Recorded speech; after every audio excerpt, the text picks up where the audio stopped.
Lalaki ang patay sa pamamaril sa Abra. Ang biktima lasing at hinamon daw kasi ng away ang suspect. Sa Camarines Sur, isa namang paaralan ang sinunog ng mga estudyante na nagalit daw dahil ibinagsak sila ng kanilang mga guro. Makibalita tayo kay Tricia Safra.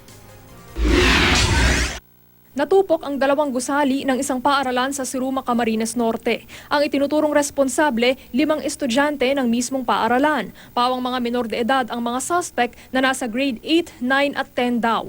Bukod sa gusali, napulbos din ng apoy ang mga libro at iba pang dokumento sa paaralan. Tinatayang mahigit ₱250,000 ang halaga raw ng napinsala. Ayon sa mga suspect na estudyante, balak lang nilang manggulo bilang ganti raw sa pagpapahirap at pagbagsak sa kanila ng ilang guro. Ang intensyon ng mga bata nung una, maggulo lang sa eskwelahan. Kasi?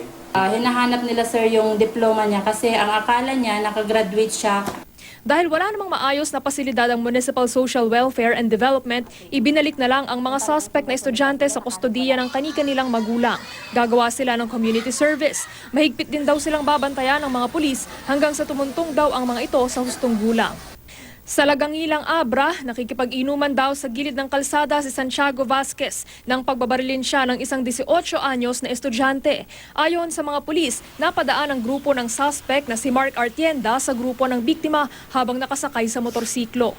Nadaanan nila yung grupo ng victim, then nagkaroon ata ng sagutan. Then ilang minutes, bumalik yung suspect, doon na niya binaril yung victim natin. Sabi ng suspect, sinigawan at nang hamon umano ang grupo ni Vasquez. Nagtamo ng tama ng bala sa iba't ibang bahagi ng katawan ang biktima. Aminado ang suspect na nakainom siya, kaya raw niya nagawa ang krimen. Sanggo ko na sir, nalpas magtin.